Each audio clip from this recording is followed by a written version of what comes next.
Hello friends, शुरू करते हैं आज से पीटी 365 जो भी कल ही आई है। ठीक है, तो पॉलिटी की शुरुआत करते हैं। कम्प्लीटली विजन आई है, इसका मटेरियल है ये। ठीक है, तो इसमें जो सबसे पहले है कि जो संविधान से रिलेटेड, कॉन्स्टिट्यूशन से रिलेटेड जो इश्यूज़ हैं उनके बारे में देखेंगे। तो चलिए शुरू करते हैं इसके बारे में। और लगभग 85 पेजेस हैं इसमें, पढ़ने वाले ऐसे तो लगभग 90-95 पेज हैं। चलिए, तो पहला इशू क्या बोलता है कि पहला इशू बोलता है मूल ढांचे का सिद्धांत। इस पर यूपीएससी ने एक बार पहले क्वेश्चंस पूछा हुआ है बेसिक। ठीक है, तो अब ज़्यादा बड़ा भी क्वेश्चंस आ सकता है। तो क्यों न्यूज में क्यों है ये, पहली बात तो यही है। तो ये क्या बोलते हैं, अभी जो केशवानंद भारती केस के 50 वर्ष पूरे हुए हैं कि भाई केशवानंद के पूरे हुए हैं, तो इसका मूल ढांचे से सिद्धांत क्या है। तो हमें पता है कि जो मूल ढांचा था, जो मूल ढांचे का सिद्धांत है, वो इसी केस से, कौन सा केस, केशवानंद भारती केस से ही निकल करके क्या बोलते हैं, मूल ढांचे का सिद्धांत आता है। कहने का मतलब यह है कि जो केशवानंद भारती केस था, इसी में सुप्रीम कोर्ट ने बोला था कि भाई एक बेसिक स्ट्रक्चर नाम की चीज होती है। इसका मतलब है कि ये कॉन्स्टिट्यूशन में डेफिनेशन इसकी नहीं है, राइट। तो हमारे कॉन्स्टिट्यूशन में कहीं भी मूल ढांचे का जिक्र नहीं है, या क्या बोलते हैं बेसिक स्ट्रक्चर डोक्राइन का जिक्र नहीं है। तो अब पढ़ लेते हैं केशवानंद भारती वाद क्या था। तो यह वाद केरल सरकार के विरुद्ध दायर एक याचिका से संबंधित था। केरल भूमि सुधार अधिनियम 1963 के तहत केरल सरकार द्वारा जमींदारों और मठों के पास मौजूदा भूमि का अधिग्रहण करने का निर्णय लिया गया। राज्य सरकार के इस निर्णय को केशवानंद भारती बनाम केरल राज्यवाद में चुनौती दी गई। इस याचिका में किस किस अनुच्छेद 25, 26 और 31 में जो क्या बोलते हैं हमारे फंडामेंटल राइट्स थे, उनके ऊपर अतिक्रमण का क्या बोलते हैं आरोप लगाया। तो इस बात की सुनवाई 13, अब तक की सबसे बड़ी जजों की पीठ यही बैठी है, 13 न्यायाधीशों की पीठ के द्वारा सुनवाई की गई। इस वाद से जुड़े कुछ मुख्य प्रावधान कहते हैं। एक तो इस वाद में सबसे पहली बात तो मूल ढांचे के सिद्धांत को प्रतिपादित किया गया। मूल ढांचे का सिद्धांत कैसे आया, क्या आया, ये भी हम देखेंगे अभी, लेकिन पहले इस सिद्धांत को समझ लेते हैं। तो मूल ढांचे के सिद्धांत को प्रतिपादित किया गया। सुप्रीम कोर्ट ने अपने निर्णय में 24वां जो संविधान संशोधन किया था उसको बरकरार रखा। साथ ही यह निर्णय दिया कि संसद को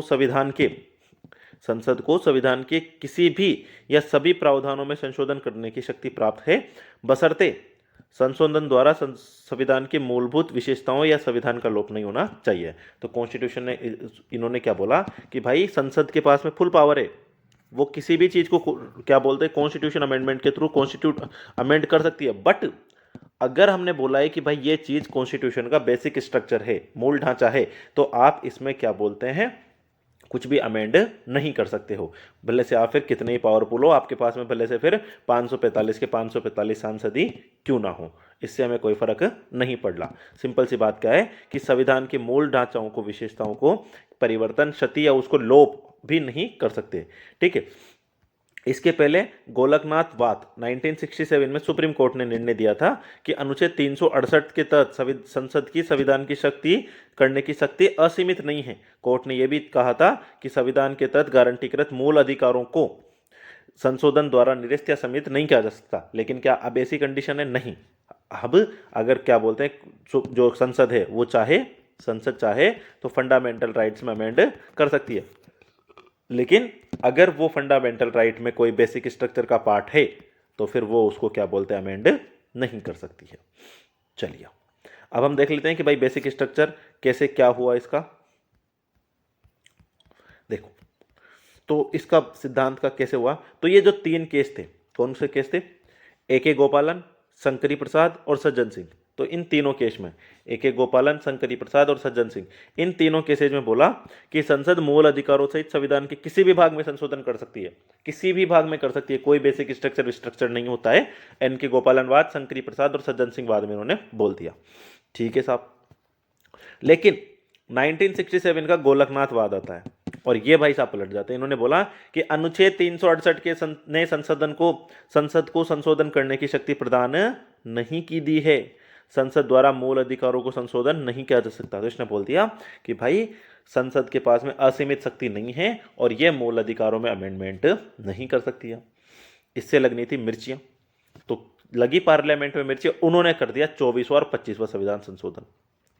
24वें संविधान संशोधन में क्या बोला गया, 24वें संविधान संशोधन में बोला गया कि भाई संविधान संशोधन विधि अनुच्छेद 13 के विधि नहीं है, इसलिए कि संविधान जो अनुच्छेद 13 है फंडामेंटल राइट्स, आप जानते होंगे कि 12 से 35 के बीच में, तो उसका जो आर्टिकल 13 है के अधीन विधि नहीं है, इसलिए संसद संविधान के किसी भी भाग में संशोधन कर सकती है, ऐसा उन्होंने 24वें संविधान में बोल दिया।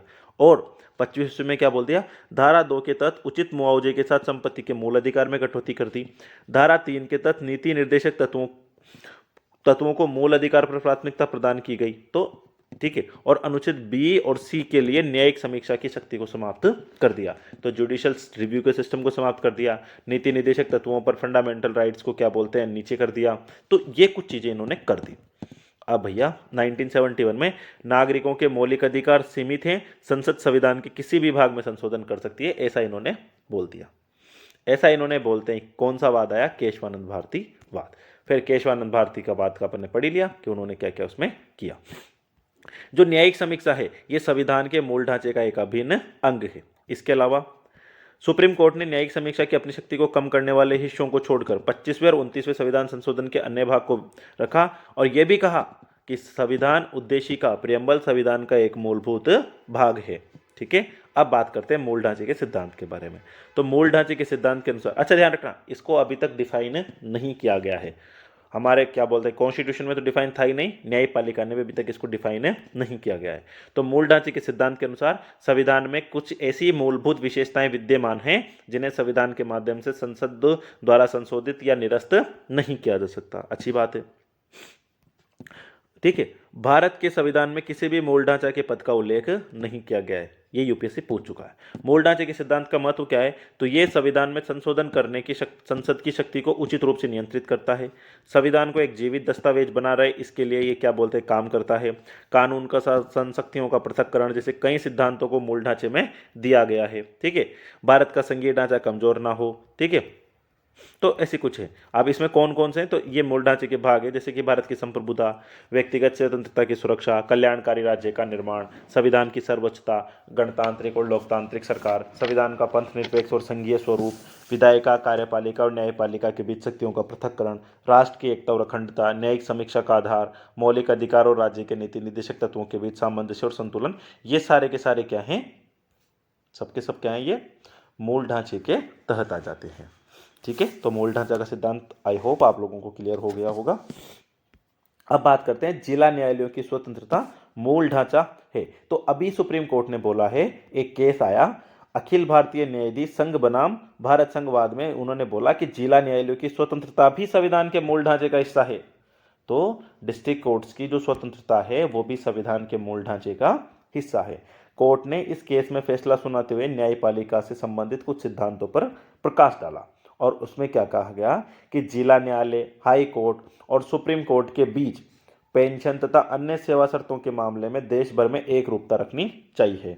ठीक है, शक्तियों का पृथक्करण, न्यायपालिका के पदाधिकारियों को विधायिका के और कार्यपालिका के कर्मचारियों से अलग माना चाहिए। पदनाम और सेवा शर्तें, एकीकृत न्यायपालिका का अर्थ क्या है कि एक राज्य के न्यायाधीशों की सेवा शर्तें अन्य राज्यों में समान पद पर नियुक्त न्यायाधीशों की शर्तों के समान होनी चाहिए। कि भाई भले ही हाई कोर्ट अलग अलग स्टेट्स में अलग अलग हैं लेकिन उनके अंदर एक रूपता होनी चाहिए। अब जिला न्यायालय क्या होते हैं, जिला न्यायालयों के बारे में बात कर लें तो जिले में सर्वोच्च न्यायिक अधिकारी जिला न्यायाधीश होता है।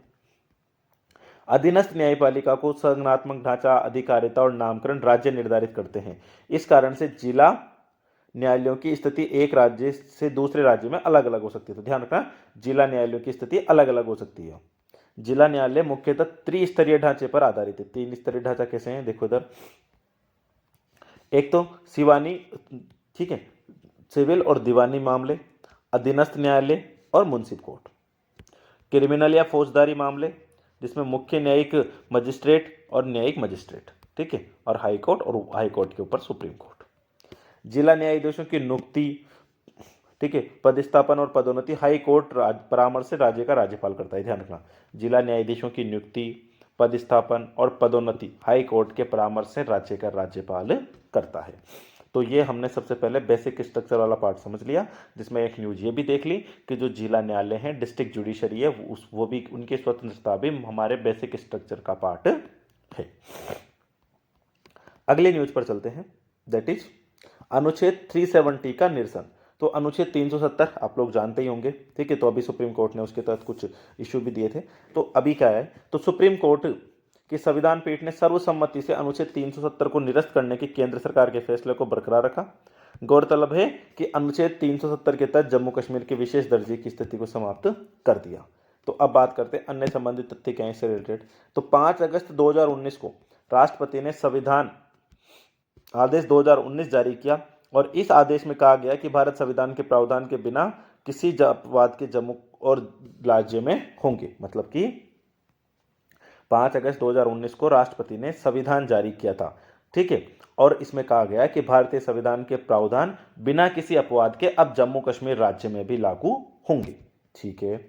और फिर इन्होंने क्या किया, संसद ने जम्मू कश्मीर पुनर्गठन अधिनियम 2019 को पारित कर दिया और जम्मू कश्मीर पुनर्गठन अधिनियम 2019 पारित करके क्या किया, जम्मू कश्मीर को 2 यूनियन टेरिटरी में तोड़ दिया। 2 यूनियन टेरिटरी कौन सी, जम्मू कश्मीर और लद्दाख, जम्मू कश्मीर और लद्दाख। और इसी बात को इन्होंने क्या बोलते हैं, कुछ लोगों ने सुप्रीम कोर्ट में क्या बोलते हैं, चुनौती दे दी। अब सुप्रीम कोर्ट का निर्णय आता है।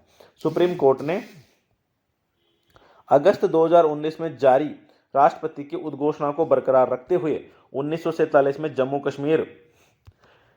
जम्मू कश्मीर के भारत में विलय के बाद उसकी स्वयं की कोई संप्रभुता नहीं रह गई थी। सुप्रीम कोर्ट ने कहा कि 1947 में जब जम्मू कश्मीर भारत में हो गया तब उसकी स्वयं की संप्रभुता नहीं रह गई है, वो तो भारत का एक अभिन्न हिस्सा है, तो उसको अलग से संप्रभु स्टेट्स घोषित करने का क्या ही मकसद है, ठीक है। सुप्रीम कोर्ट ने कहा कि अनुच्छेद 370 संविधान में एक अस्थायी और संक्रमणकालीन प्रावधान था कि भाई ये बहुत कुछ समय के लिए ही था, ज्यादा टाइम के लिए नहीं था। कोर्ट ने कहा कि संसद किसी भी राज्य से उसका राज्य क्षेत्र राज्य अलग करके केंद्र शासित प्रदेश बना सकती है और कोर्ट ने कही दिया है कि भाई ये कर सकती है। और आर्टिकल 3 के तहत संसद के पास में पावर भी होती है, हम लोगों ने पढ़ रखी है पॉलिटी। संसद कानून द्वारा किसी भी राज्य से किसी क्षेत्र को अलग करके या दो से अधिक राज्यों या राज्यों के कुछ हिस्सों को आपस में मिलाकर किसी भी राज्य क्षेत्र को किसी भी राज्य के हिस्से में मिलाकर के नया राज्य बना सकती है।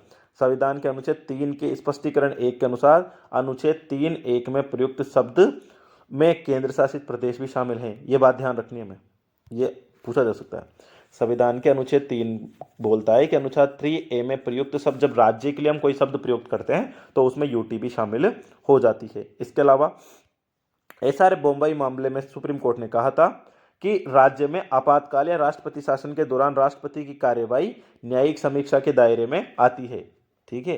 तो अगर राज्य में कोई भी आपातकाल लगाया जाता है, राष्ट्रपति शासन लगाया जाता है, तो उसकी न्यायिक समीक्षा की जा सकती है। अब अनुच्छेद 370 के बारे में एक थोड़ा सा हम हिस्टोरिकल ले लेते हैं।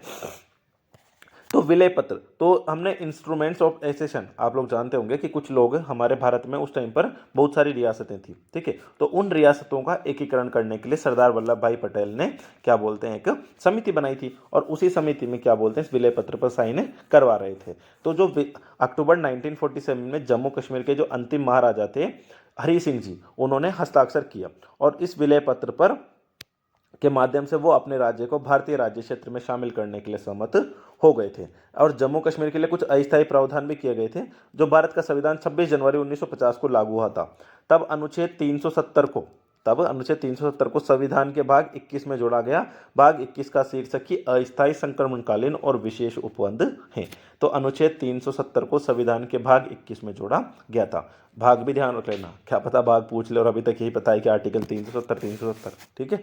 अनुच्छेद 370 में क्या था कि भाई रक्षा, विदेश मामले, वित्त और संचार को छोड़कर, रक्षा, विदेश मामले, वित्त और संचार, इन 4 चीजों को छोड़कर अन्य सभी कानूनों को लागू करने के लिए संसद को राज्य सरकार की सहमति की आवश्यकता थी। बाकी आपको कुछ भी चाहिए तो आपको फिर राज्य सरकार से डिस्कस करना पड़ेगा, ठीक है।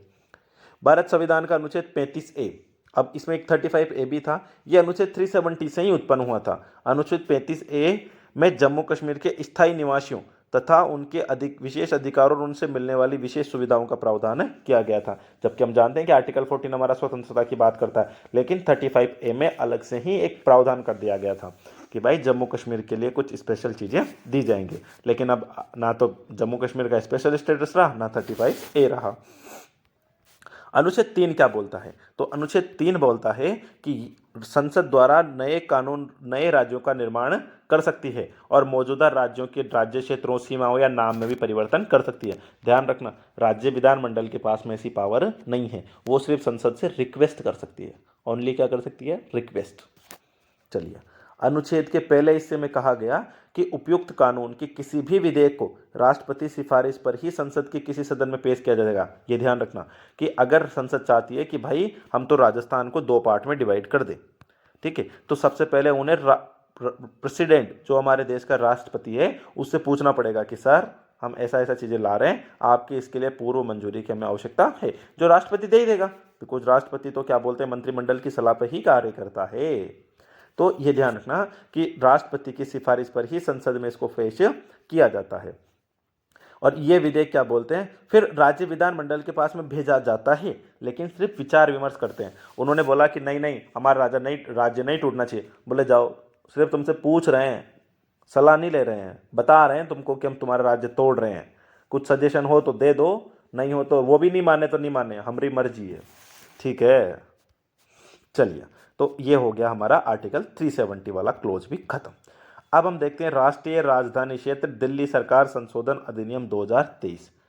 भैया अगर विजन की मैगजीन में कोई एक टॉपिक मिलेगा तुम्हें तो वो ये है, 4-5 महीनों की मैगजीन में ये कवर है, कतई इंपॉर्टेंट है। और दिल्ली केजरीवाल जी का और सेंटर का रिलेशन तो हम जानते ही हैं, बहुत प्यारा है, ठीक है। तो जो राष्ट्रीय राजधानी क्षेत्र दिल्ली सरकार अधिनियम 2023 है, तो अभी क्या हुआ है कि संसद द्वारा पारित किए गए राष्ट्रीय राजधानी क्षेत्र दिल्ली सरकार संशोधन विधेयक 2023 को राष्ट्रपति से अनुमोदन प्राप्त हो गया है और अब यह विधेयक अधिनियम बन गया है। तो पहली बात तो यह अधिनियम बन गया ये है। तो अब इस अधिनियम के प्रावधान क्या है? तो इस अधिनियम ने सबसे पहले तो बोला है कि हम एक राष्ट्रीय राजधानी सिविल सेवा प्राधिकरण NCCSA, राष्ट्रीय राजधानी सिविल सेवा प्राधिकरण, यानी कि national capital central service authority, इस अधिनियम ने NCSSA के गठन का प्रावधान किया है। तो इससे एक तो राष्ट्रीय राजधानी सिविल सेवा प्राधिकरण का गठन किया जाएगा। बोले क्या करेगी? तो इसका उद्देश्य सेवाओं से संबंधित कुछ मामले हैं, जैसे ट्रांसफर, पोस्टिंग, विजिलेंस और अन्य महत्वपूर्ण मामलों पर दिल्ली के लेफ्टिनेंट गवर्नर को सिफारिशें करना है कि भाई जो भी क्या बोलते हैं, ट्रांसफर करनी है किसी की पोस्टिंग करनी है, तो उससे संबंधित राष्ट्रपति, जो दिल्ली का लेफ्टिनेंट गवर्नर होगा, उपराज्यपाल होगा, उसको ये सिफारिश करेगा। और इसके सभी निर्णय उपस्थित और मतदान करने वाले सदस्यों के बहुमत के आधार पर लिए जाएंगे। तो उपस्थित और मतदान करने वाले सदस्यों के बहुमत के आधार पर।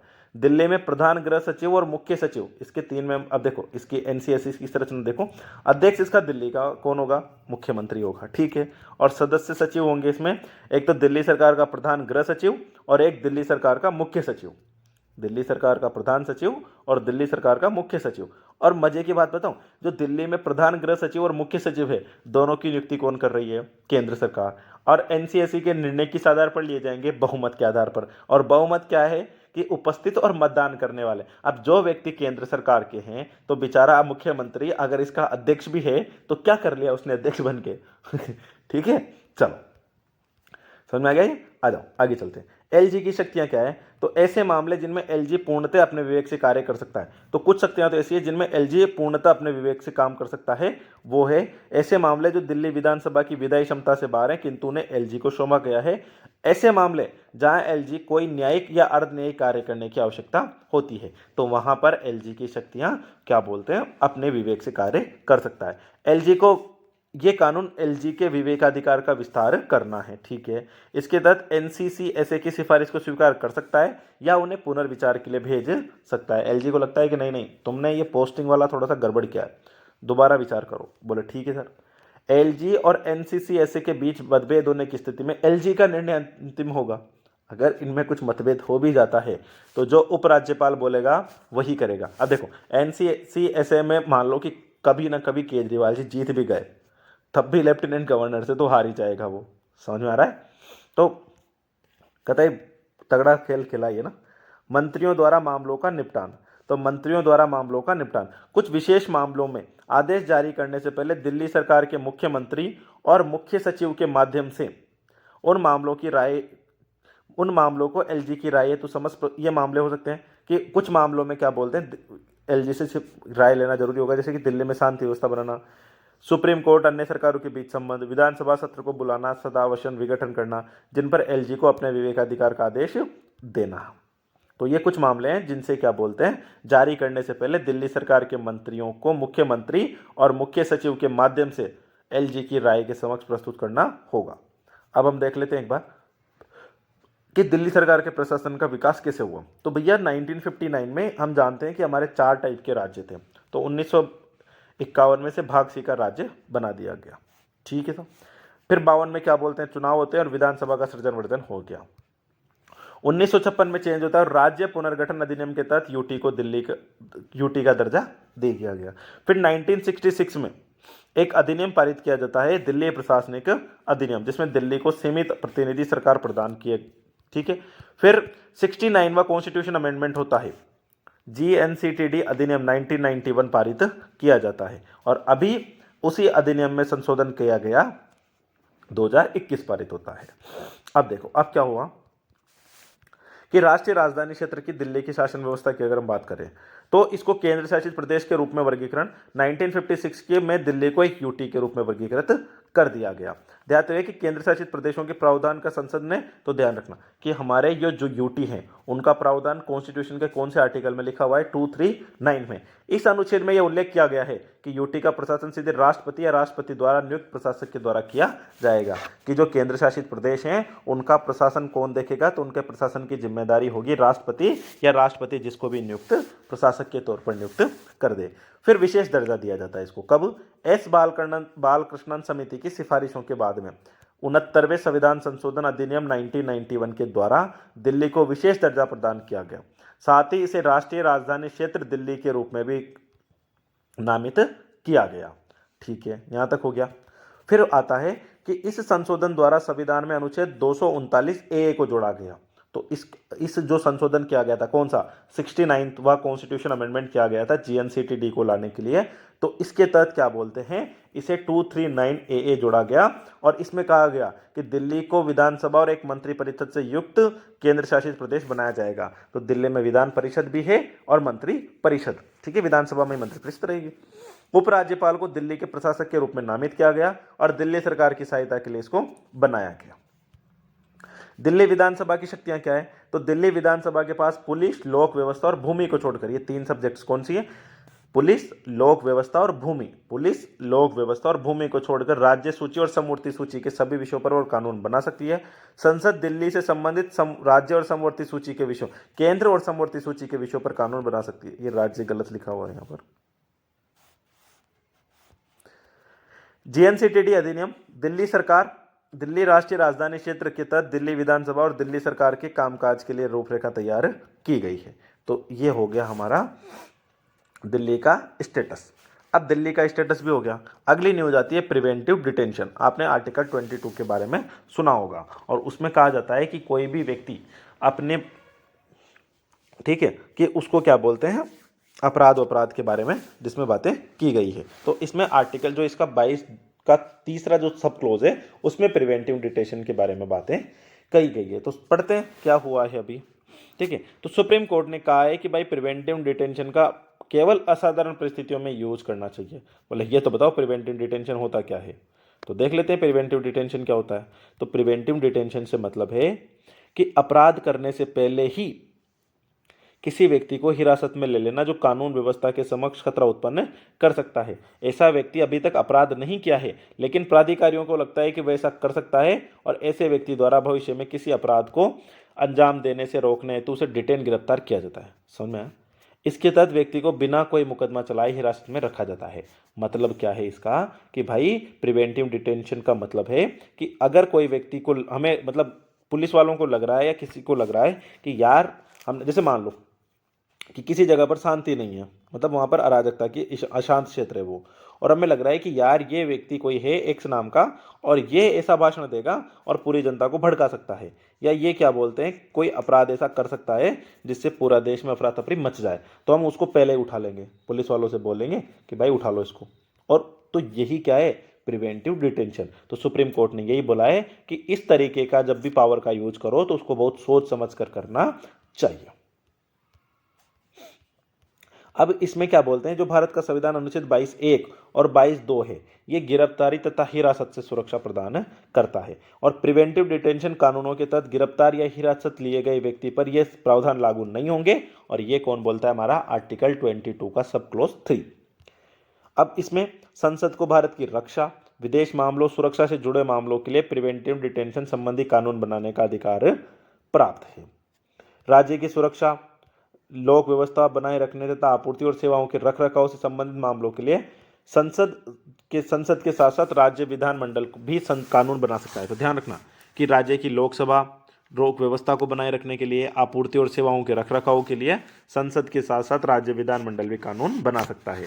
और कुछ कानून बनाए गए हैं, जैसे दंड प्रक्रिया संहिता 1860 की, जिसको खैर अब तो चेंज कर दिया गया है, narcotic drugs and psychotic substance act 1985, गैर कानूनी गतिविधियां अधिनियम 1980। ठीक है, ये है। अब देखते हैं कि प्रिवेंटिव डिटेंशन से संबंधित संवैधानिक प्रावधान। तो हम आर्टिकल्स देख लेते हैं एक बार सारे के सारे। तो आर्टिकल 22(1) क्या बोल रहा है कि किसी व्यक्ति को गिरफ्तारी के कारणों को जानकारी दिए जाना बना उसे कस्टडी में गिरफ्तार नहीं किया जा सकता, वो अपनी रुचि के वकील से परामर्श करने या बचाव करने का अधिकार से वंचित नहीं किया जा सकता। तो आर्टिकल 22 बोलता है कि भाई तुम्हें किसी को गिरफ्तार करना है तो करो, लेकिन पहले वही हिंदी फिल्म का डायलॉग, वारंट लाए हो। ठीक है, तो किसी भी व्यक्ति को गिरफ्तारी के उसको पहले तो डिटेन नहीं किया जा सकता और वो अपनी रुचि के वकील से भी बात कर सकता है।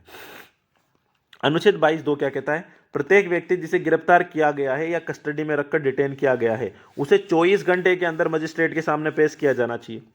तो 22(1) तो बोलता है कि पहले गिरफ्तार करो तो पहले तो वारंट से करो। 22(2) बोलता है कि 24 घंटे के अंदर उसको मजिस्ट्रेट के सामने पेश करो। ऐसा नहीं करते हो तो फिर देख लो, तुम्हारे खतरा हो सकता है। 22(23) क्या बोलता है कि उपयुक्त दो खंड, कौन से, 22(1) और 22(2) ऐसे उस व्यक्ति पर लागू नहीं होंगे जो उस समय भारत के किसी शत्रु देश का नागरिक हो या जिसे किसी प्रिवेंटिव डिटेंशन कानून के तहत गिरफ्तार किया गया हो। तो अगर किसी को भारतीय शत्रु है या प्रिवेंटिव डिटेंशन कानून के तहत गिरफ्तार किया गया है तो उस पर ये वाले क्लोज लागू नहीं होंगे। कौन से, कि वारंट दिखाओ और 24 घंटे के अंदर मजिस्ट्रेट के सामने पेश करो।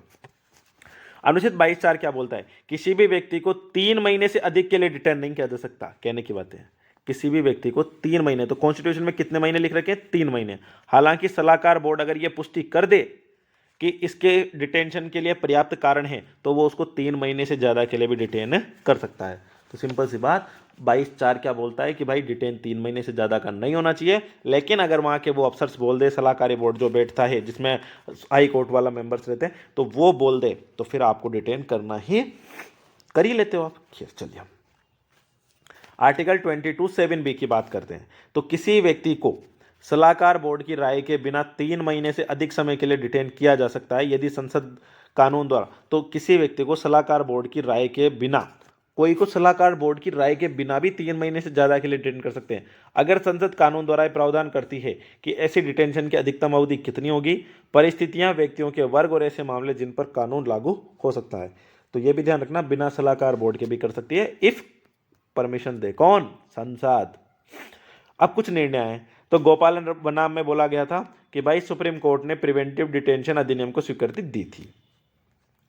शिब्बन लाल बनाम यूपी आज में बोला, सुप्रीम कोर्ट ने कहा कि अदालत डिटेन करने की वास्तविकता या डिटेन करने के लिए कोर्ट में पेश तथ्यों की जांच करने में सक्षम नहीं है।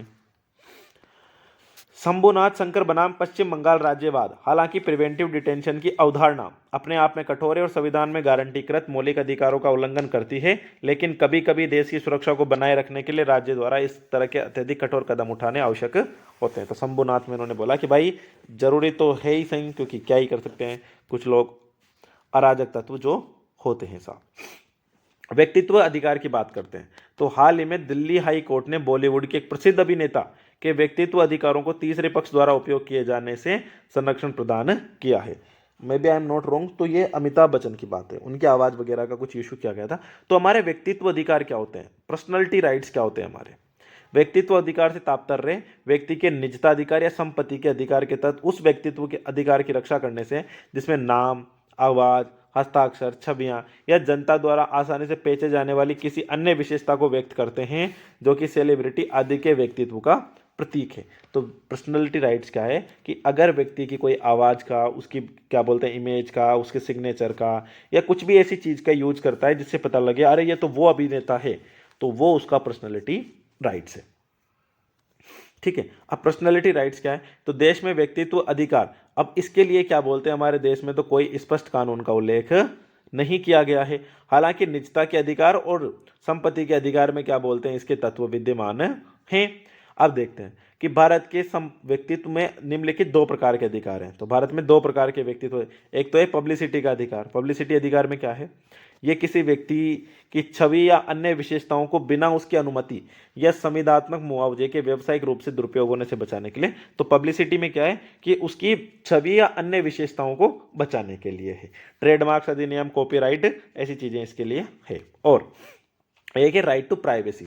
इसमें क्या है, किसी व्यक्ति को व्यक्तित्व के बिना उसकी अनुमति के सार्वजनिक रूप से प्रदर्शित न करने का अधिकार शामिल है। तो उसको सार्वजनिक रूप से प्रदर्शित नहीं किया जा सकता अगर उसने अनुमति दे दी है। निजता का अधिकार मोटे तौर पर अनुच्छेद 21 और न्यायमूर्ति के एस पुट्टास्वामी के सुप्रीम कोर्ट द्वारा दिए गए फैसले के तहत स्वामित होता है। तो हमारा राइट टू प्राइवेसी किस में चला जाएगा, आर्टिकल 21 में। अब ये तो जिंदे व्यक्तियों के थे, लेकिन कोई मर गया तो उसका व्यक्ति का अधिकार का क्या होगा, तो मरणोपरांत व्यक्ति, तो प्रतीक और नाम अनुचित उपयोग की रोकथाम अधिनियम 1950। इस कानून की, इस अधिनियम की अनुसूची में सूचीबद्ध कुछ गणमान्य व्यक्तियों के नाम और प्रतीकों के अनाधिकृत उपयोग पर रोक लगाता है। ठीक है। भारतीय दंड संहिता, यदि कोई व्यक्ति किसी मृतक या उसके परिवार की प्रतिष्ठा के खिलाफ नकारात्मक टिप्पणी करता है, अपमानजनक सामग्री प्रकाशित करता है, तो उसको क्या बोलते हैं, मानहानि का मुकदमा उसके खिलाफ दायर कराया जा सकता है। सिंपल सी बात क्या है कि जिंदे तो जिंदे, मरने के बाद भी तुम्हारे कॉपीराइट तो है तुम्हारा। अब देखो अंतर्राष्ट्रीय अभिसमयों के तहत व्यक्तित्व अधिकार, तो क्या बोलते हैं, जो इंटरनेशनल लॉज है वो क्या बोलते हैं व्यक्तित्व अधिकार के बारे में। तो वर्तमान में भी पब्लिसिटी के अधिकारों के संरक्षण में कुछ भी ऐसा नहीं है। हालांकि पब्लिसिटी संबंधी कुछ अधिकार अंतर्राष्ट्रीय अभिसमय से प्राप्त किया जाता है, जैसे रोम अभिसमय हुआ था। ये कलाकारों के अधिनियम अधिकारों, फोनोग्राम प्रोड्यूसर के अधिकारों और प्रसारण अधिकारों की रक्षा करता है। एक ट्रिप्स समझौता है WTO का। ठीक है। ये भी क्या बोलते हैं, इसको एक वीपो प्रदर्शन है। ठीक है। एक फोनोग्राम संधि WPPT, ये संधि विशेष रूप से डिजिटल परिवेश में कलाकारों और फोनोग्राम प्रोड्यूसर के अधिकारों की रक्षा करती है। चलिए अब व्यक्ति के अधिकारों से बात करें तो व्यक्तित्व अधिकार क्या होते हैं, अनुच्छेद 21 के अनुसार किसी भी व्यक्ति को उसकी प्राण दैहिक स्वतंत्रता से कानून द्वारा स्थापित प्रक्रिया के अनुसार ही वंचित किया जा सकता है। तो किसी भी व्यक्ति को उसकी दैहिक स्वतंत्रता से कानून द्वारा ही वंचित किया जा सकता है, ऐसे नहीं किया। आर्टिकल 301 है। पहले ये फंडामेंटल राइट हुआ करता था, कि हम भी पहले फंडामेंटल राइट हुआ करते थे। तो संपत्ति का अधिकार प्रदान करता है। 301 में क्या है, 300A में क्या है, संपत्ति का अधिकार। और इस अनुच्छेद 44 जो 44वां संविधान संशोधन हुआ था, ठीक है, 1978 के तहत संविधान संशोधन जोड़ा गया था। इस अनुच्छेद के अनुसार किसी भी व्यक्ति को उसकी संपत्ति से कानूनी प्राधिकार के अलावा वंचित नहीं किया जाएगा। ठीक है, ये ध्यान रखना आप। चलिए अब कुछ केसेस हुए थे। तो दीपा जयकुमार बनाम AL विजयवाड़ में मद्रास हाई कोर्ट ने निर्णय दिया कि किसी व्यक्ति की मृत्यु के साथ ही उसके व्यक्तित्व अधिकार भी समाप्त हो जाते हैं। इसके अलावा उस व्यक्ति के व्यक्तित्व अधिकार उसके कानूनी उत्तराधिकारियों को विरासत में नहीं मिलते। तो ध्यान रखना, व्यक्तित्व के अधिकार किसी को विरासत में नहीं मिलते। चलिए, साक्षी मलिक बनाम वेंकटेश्वर क्रिएशन प्राइवेट लिमिटेड और अन्य वाद, किसी अन्य व्यक्ति की छवि और उसके विशेष रूप से उसकी निजी छवि का उसकी सहमति के बिना उपयोग करना गैरकानूनी है। चलिए, तो ये हो गए हमारे क्या बोलते हैं पर्सनालिटी राइट्स। अब बात करते हैं हम हेट स्पीच की। हेट स्पीच क्या होती है आप लोग जानते होंगे कि भाई कोई व्यक्ति क्या बोलते हैं किसी के खिलाफ अगर कुछ बोल देता है ऐसा जिससे क्या बोलते हैं धार्मिक भावनाएं भड़क सकती है या धार्मिक भड़क जाए, कम, ठीक है, जातीय भावनाएं भड़क जाए, किसी व्यक्ति की भावनाएं भड़क जाए, कुछ भी हो जाए, ठीक है। लेकिन याद रखना हमारे भारत के किसी भी कानून के तहत हेट स्पीच को परिभाषित ये नहीं किया गया है। बोलो तारा रारा। चलो, तो सुप्रीम कोर्ट ने हितधारकों से हेट स्पीच की समस्या का स्थायी समाधान खोजने की आवश्यकता पर बल दिया है। अब क्या समाधान हो सकता है, तो पहली बात तो हेट स्पीच क्या है यही देखते हैं हम लोग, ठीक है। तो हेट स्पीच कहती है कि भारत के किसी भी कानून के अंतर्गत परिभाषित नहीं किया गया है।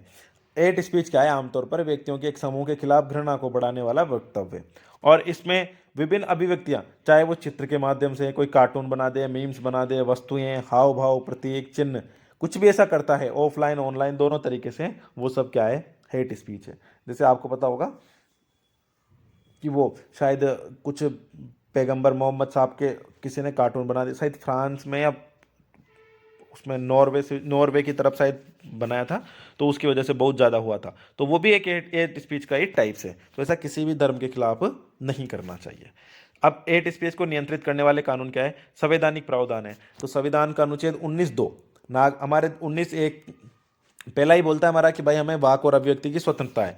तो सभी नागरिकों को वाक और अभिव्यक्ति की स्वतंत्रता का अधिकार प्रदान करता है, लेकिन अन्य बातों के साथ साथ लोक व्यवस्था, न्याय, सदाचार, नैतिकता के संरक्षण हेतु युक्ति युक्त निबंधन भी लगाता है। एक भारतीय न्याय संहिता 2023, यह भी हमारी आईपीसी की जरूरत जगाई है। तो इसमें जो धारा 196(1) है, यह बोलती है इसकी कि धर्म, नस्ल, जन्मस्थान, निवास, भाषा भाषा आदि के आधार पर विविध समूहों के बीच शत्रुता को बढ़ावा देने को दंडित करती है। एक धारा 299 किसी भी वर्ग के धर्म या धार्मिक विश्वासों का अपमान करने के लिए भी क्या बोलते हैं? दुर्भावनापूर्ण। एक धारा 353(1) और 353(2) भी इसी तरीके की बात करती है कि अगर कोई विभिन्न वर्गों के बीच में यह करता है। अब बात करते हैं कि लोक प्रतिनिधित्व अधिनियम की क्या बोलता है। तो जो आरपीए एक्ट की धारा 8 है, ऐसे व्यक्तियों को चुनाव लड़ने से अयोग्य घोषित करती है जो वाक और अभिव्यक्ति की स्वतंत्रता के अधिकार का गलत उपयोग करने का दोषी पाया जाता है। वैसे कितना यूज होता होगा इसका, क्योंकि आए दिन तो लोग देते ही रहते हैं हेट स्पीच। धारा 123(3)(a) और धारा 125 निर्वाचन के संबंध में धर्म, मूल वंश, जाति, समुदाय, भाषा के आधार पर शत्रुता फैलाने वाली गतिविधियों को एक भ्रष्ट आचरण मानती है, साथ ही इन गतिविधियों को प्रतिबंधित भी करती है। तो निर्वाचन में क्या बोलते हैं? धर्म, मूल वंश, जाता, ऐसी कुछ को क्या बोलते हैं? मतलब ऐसा आचरण नहीं करना चाहिए, लेकिन लोग दिल है कि मानता नहीं और नेता है कि सुनते नहीं। नागरिक अधिकार संरक्षण अधिनियम 1955 भी बनाया हुआ है। इसकी धारा 7 के तहत क्या गया है कि लिखे गए शब्दों के माध्यम से संकेतों, तस्वीरों या अन्यथा अस्पृश्यता को उकसाने और उससे बढ़ावा देने के विरुद्ध प्रावधान, कि अगर कोई भी अस्पृश्यता को बढ़ाएगा तो उसकी खैर नहीं होगी। एक धार्मिक संस्था दुरुपयोग निवारण अधिनियम 1988 धार्मिक संस्थानों या उसके प्रबंधकों के लिए वही हेट स्पीच से रिलेटेड है। हेट स्पीच से संबंधित न्यायिक निर्णय क्या है? तो हेट स्पीच से संबंधित न्यायिक निर्णयों में पहला आ जाता है, ठीक है, तो पहला है प्रवासी भलाई संगठन बनाम भारत संघ वाद। इसमें सुप्रीम कोर्ट ने हेट स्पीच के नकारात्मक प्रभावों पर संज्ञान लेते हुए मामलों की गहन जांच के लिए इसे विधि आयोग को सौंप दिया था। जो श्रेया सिंगल वाद हुआ, इसमें सुप्रीम कोर्ट ने निर्णय दिया कि अनुच्छेद 19(2) के तहत वाक एवं अभिव्यक्ति की स्वतंत्रता पर उचित प्रतिबंध तभी लगाया जा सकता है जब यह हिंसा या सार्वजनिक अव्यवस्था का कारण बनती हो। अमीश देवगनवाद में भी अभी सुप्रीम कोर्ट ने माना कि फ्री स्पीच और हेट स्पीच के बीच अंतर करना महत्वपूर्ण है। साथ ही कोर्ट ने फ्री स्पीच के प्रतिस्पर्धी हितों को संतुलित करने तथा घृणा और सांप्रदायिक असमंजस्य के प्रसार को रोकने की आवश्यकता को भी रेखांकित किया है। अब बात करते हैं उपासना स्थल अधिनियम 1991 है, हमारा पहले 100 वार्षिक एक्ट 1991। इस एक्ट में क्या कहा गया है कि वो उपासना स्थल अधिनियम के तहत विवादित धार्मिक स्थलों से संबंधित मामलों की सुनवाई करने से अन्य अदालतों को रोकने का आदेश नहीं दे सकते हैं। अब इसमें है क्या, देखो सुनो, यह अधिनियम घोषित करता है कि किसी भी उपासना स्थल का धार्मिक चित्र वरित रहेगा जो 15 अगस्त 1947 को था। तो इसमें बोला गया है कि भाई कोई भी उपासना स्थल, अगर 15 अगस्त 1947 को चर्च था तो चर्च रहेगा, मंदिर था तो मंदिर रहेगी, मस्जिद था तो मस्जिद रहेगा, गुरुद्वारा था तो गुरुद्वारा ही रहेगा। लेकिन एक एक्सेप्शन था इसमें, राम जन्मभूमि को लेकर के। इसमें कहा गया है कि कोई भी व्यक्ति किसी भी धार्मिक संप्रदाय के उपासना स्थल को किसी अलग संप्रदाय या किसी दूसरे वर्ग में परिवर्तित नहीं करेगा। यह अधिनियम राज्य पर प्रत्येक उपासना स्थल के धार्मिक चरित्र को बनाए रखने का सकारात्मक दायित्व भी डालता है। तो यह दायित्व किस पर डाल रखा है? सरकार पे। वो भी कौन सी सरकार? राज्य सरकार। यह घोषणा करता है कि उपासना स्थल के स्वरूप को परिवर्तित करने के संबंध में सभी मुकदमे, अपील या अन्य कोई कार्यवाही, ठीक है, जो 15 अगस्त 1947 के किसी भी अदालत या प्राधिकरण के सम्मिलित लंबित है, कानून लागू होते ही समाप्त हो जाएंगे। तो उस टाइम के सारे एक्ट भी इसमें समाप्त कर दिए थे। अपवाद क्या है? अयोध्या में विवादित स्थल कौन सा? अभी जिस पे रामलला का बना है मंदिर, इसके अलावा प्राचीन स्मारक और पुरातत्वीय स्थल विशेष अधिनियम 1958 के तहत आने वाले स्मारकों को पुरातात्विक स्थलों पर लागू नहीं होगा। कोई भी विवाद जिसका अंतिम रूप से निपटारा या निस्तारण हो गया हो, ठीक है, ऐसे मॉडल जिसमें शामिल पहले ही निपट चुके हो, किसी स्थल का कोई रूपांतरण जिसे पूर्व रजामंदी से किया गया हो, ये भी अधिनियम के दायरे में नहीं आते। 3 साल की सजा का प्रावधान इसमें किया गया है। चलिए अब हम देख लेते हैं कुछ अन्य। तो पहली बात तो संविधान की 8वीं अनुसूची। तो संविधान की 8वीं अनुसूची किससे रिलेटेड है? भाषाओं से रिलेटेड है। तो ओडिशा मंत्रिमंडल ने संविधान की 8वीं अनुसूची में कुछ भाषाओं को शामिल करने के प्रस्ताव की। तो ओडिशा राज्य मंत्रिमंडल चाहता है कि भाई कुछ भाषाओं को संविधान में जोड़ा जाए। तो अगर हम बात करें तो हमारे संविधान का जो कॉन्स्टिट्यूशन जब बना था तब उसमें 14 भाषाएं थी। कितनी थी? 14। फिर इन्होंने क्या बोलते हैं, बोला कि भाई नहीं, कॉन्स्टिट्यूशन अमेंडमेंट कर करके अभी उसमें फिलहाल में कितनी है? 22। जो पहला कॉन्स्टिट्यूशन अमेंडमेंट हुआ था वो हुआ था 1967 में, ठीक है। तो इन्होंने 21, 61 और 92 ये 3 अनुच्छेद किए, ठीक है। 21 में इन्होंने जोड़ा सिंधी को, 21वां संशोधन अधिनियम करके इन्होंने सिंधी को जोड़ा। 61 में इन्होंने 3 को जोड़ा, कोंकणी, मणिपुरी, नेपाली, KNM, और 92 में इन्होंने जोड़ा संथाली, डोगरी, मैथिली, बोडो, संथाली, डोगरी, मैथिली, बोडो, संथाली, डोगरी, बोध, ठीक है। ये 92 में इन्होंने जोड़ा। तो एक बार देख लेते हैं। तो मूल संविधान में 14 ही थी, बाद में जोड़ा गया सिंधी भाषा को 1967 में 21वें संविधान संशोधन के द्वारा, कोंकणी, मणिपुरी और नेपाली को 1992 में 71 कॉन्स्टिट्यूशन अमेंडमेंट के द्वारा, और 92 कॉन्स्टिट्यूशन अमेंडमेंट 2003 में संथाली, डोगरी, मैथिली, बोडो को भाषाओं को जोड़ा गया। अरे ये सब तो ठीक है, लेकिन ये तो बताओ, ये भाई कॉन्स्टिट्यूशन में हमारा नाम आ गया तो इससे क्या ही फर्क पड़ जाएगा? हाँ, हमें कोई भारत रत्न मिल जाएगा क्या? हाँ, देखो क्या क्या फायदे होते हैं। तो क्या फायदे होते हैं इससे? तो इसका पहला फायदा है भाषा के विकास के लिए सरकार से सहयोग प्राप्त होता है। दूसरा है साहित्यिक अकादमी से मान्यता मिलती है, साथ ही इस पुस्तकों का व्यापक स्तर पर अनुवाद भी किया जाता है। राज्य विधानसभा और संसद में बहस के दौरान इसका उपयोग किया जा सकता है। अखिल भारतीय प्रतियोगी परीक्षाओं में इसका उपयोग किया जा सकता है, ठीक है। और आरबीआई द्वारा भारतीय नोटों पर अंकित भाषाओं में भी इसका यूज किया जाएगा। और देखा होगा ना, उसमें बहुत सारी भाषाओं में लिखे रहते हैं। तो ये कुछ यूज हैं इसके, जिसके कारण क्या बोलते हैं भाई, अगर किसी को ऑफिशियल लैंग्वेज में अगर वो शामिल हो जाती है आधिकारिक भाषाओं में, तो ये फायदे उसको मिलते हैं। चलिए, संविधान की 9वीं अनुसूची पता ही होगा आप लोगों को, ठीक है, भूमि सुधार से रिलेटेड थी। तो प्रथम संविधान संशोधन अधिनियम 1951 के द्वारा संविधान में शामिल किया गया, और इसमें क्या कहा गया है कि इसके लिए संविधान में अनुच्छेद 31B को जोड़ा गया। तो इसके लिए संविधान में कौन सा अनुच्छेद जोड़ा गया? 31B। 9वीं अनुसूची में शामिल केंद्रीय और राज्य कानूनों को मौलिक अधिकारों के उल्लंघन के आधार पर चुनौती नहीं दी जा सकती है। तो 9वीं अनुसूची में शामिल केंद्रीय और राज्य कानूनों को, अगर 9वीं अनुसूची में कोई भी कानून शामिल कर दिया तो उसको केंद्रीय और राज्य कानूनों को मौलिक अधिकारों के उल्लंघन पर चुनौती नहीं दी जा सकती। लेकिन सुप्रीम कोर्ट ने एक IR कोयले बनाम तमिलनाडु आवाज में सुनाया कि अगर 24 अप्रैल 1973 के बाद इस अनुसूची में अगर कोई भी मामला शामिल किया गया है तो उनकी जुडिशियल रिव्यू किया जा सकता है।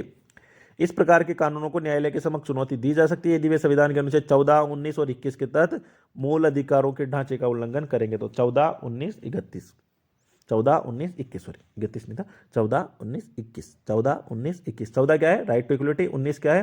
फ्रीडम वाला। और 21 क्या है? राइट टू लाइफ वाला। चुप रहने का अधिकार, चुप हो जा। तो चुप रहने का अधिकार, सुप्रीम कोर्ट ने स्पष्ट किया कि सभी आरोपियों को चुप रहने का अधिकार है और जांचकर्ता उन्हें बोलने या अपराध स्वीकार करने के लिए मजबूर नहीं कर सकते। ये तुम्हारी दिक्कत है, तुम सब वो ढूंढ के लाओ, उससे नहीं पूछ सकते तुम। तो चुप रहने का अधिकार अनुच्छेद 20(3) में नहीं थे। और अनुच्छेद 20(3) क्या बोलता है? इस अनुच्छेद के अनुसार किसी को भी अपने खिलाफ साक्षी बनने के लिए मजबूर नहीं किया जा सकता। तो आर्टिकल 23 क्या बोलता है? किसी को भी अपने खिलाफ साक्षी बनने के लिए मजबूर नहीं किया जा सकता। हालांकि यह संरक्षण केवल आपराधिक कार्यवाही तक ही सीमित है। आपराधिक कार्यवाही में जिस व्यक्ति से सीमा शुल्क अधिनियम, विदेशी मुद्रा प्रतिबंधन अधिनियम के तहत पूछताछ की जा रही है, उसके लिए यह अधिकार उपलब्ध नहीं है। इसका कारण यह है कि वह व्यक्ति किसी अपराध का अभियुक्त नहीं होता है और वह वकील रखने का हकदार भी नहीं है। तो उसको वकील ही नहीं मिल रहा तो क्या ही मतलब है। नंदिनी सतपथी बनाम पीएल दानी मामले में सुप्रीम कोर्ट ने कहा था कि किसी व्यक्ति को पुलिस स्टेशन की सीमा के भीतर सवाल का जवाब देने के लिए मजबूर करना अनुच्छेद 20(3) का उल्लंघन हो सकता है। तो सवाल के जवाब मतलब पुलिस स्टेशन के भीतर भी नहीं दे सकते आप, तो कोर्ट को तो छोड़ दो, ठीक है। तो समझ रहे हो कितना ज़्यादा प्रोटेक्शन है, भले ही वो आरोपी हो, तो गजब ही है। चलो अच्छा है। पर ये निजी क्षेत्र में स्थानीय लोगों के लिए आरक्षण, पंजाब हरियाणा वालों ने भी दम कर रखी है भाई। हाँ, तो पंजाब और हरियाणा हाई कोर्ट ने हरियाणा राज्य जो उम्मीदवारों को रोजगार अधिनियम 2020 आया था उसको रद्द कर दिया था।